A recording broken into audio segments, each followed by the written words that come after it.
working length, and this is what you're going to do also when you set up your gauges. You want to make sure that you're going to be able to work all around. Okay? This is how you grab it. Okay, this is your handle. If you do this, it's wrong, and it's very easy for you to open and close these things. Once you set your tip, this is how you handle it. If you're right-handed, if you're a right-handed person, then you hold your torch in your left hand. The brazing rod is going to be on your right hand. Okay, so if you're a lefty, then it's the opposite. Right? Do we have any lefties here? Okay, you're going to be holding it with your right hand, and your brazing rod is going to be on your left hand. Okay, so when you get tested, you're going to come up, you're going to look, say, Mr. O, I'm looking at the hoses, making sure that they operate well. I'm going to open and close my valves. They're closed. I'm going to look at my tank. Everything's to zero. We're good to go. Everything is backseated. When you backseat it, don't tighten it all the way back. It's just loose. All right. So it's set up. Now what I'm going to do is I'm going to open up the acetylene tank. Remember, the instructions say quarter. You want to make sure that you have pressure there. So I'm going to turn it. That's about a quarter turn. That's about a half. I'm going to do 3/4. At that point now, I'm going to crack open the acetylene. Okay. What do I want to set it at? 5 psi. So I'm going to do it. Get in the habit of trying to use these two fingers. You're going to be better off. So I'm going to crack it open just a bit, and I'm going to front seat it to 5. You'll feel it when it hits the diaphragm. That's it, that 5 psi. Okay. Now I'm going to open this one just a crack. Actually, I'm going to pump the tank open. Get pressure, 2 or 3 turns. Now crack it open a little bit, and I'm going to go to the first one on the gray area. This one is 10 psi. That's why they made it that. I don't know why. There you go.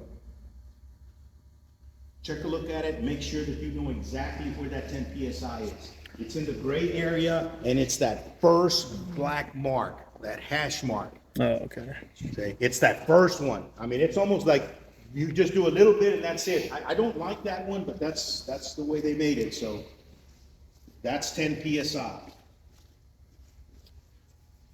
When you're brazing, always make sure that the hoses are behind you.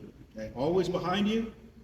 Before you open up the acetylene, you want to make sure that the striker is ready, at the ready. You're going to crack it open. That's too much. Okay? Way too much. I'm slowly closing the acetylene. Slowly closing it. Right about there. It's at that flutter. And I'm going to open I'm looking at it in this direction so I can see the flames.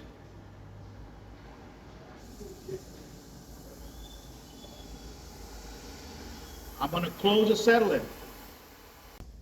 Close it. That's not too bad.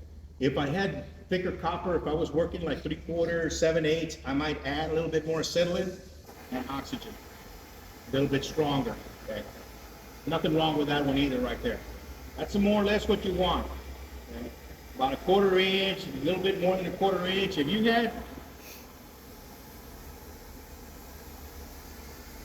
that would be good too, especially on 7/8 copper, real thick copper. You're done. Close acetylene, close oxygen. Now you're going to make it safe. What's the first thing you do? Shut off the valve. Shut off valves. Yeah. Tanks, right? Both tanks. Both tanks. Close them both off. And then backseat. Not yet. Not yet. Not yet. You have to bleed them out. Open up what? The Acetylene acetylene. first. The acetylene first. So you open it up. You make sure both of them go to zero. Yeah. Once you get to zero, then you close it.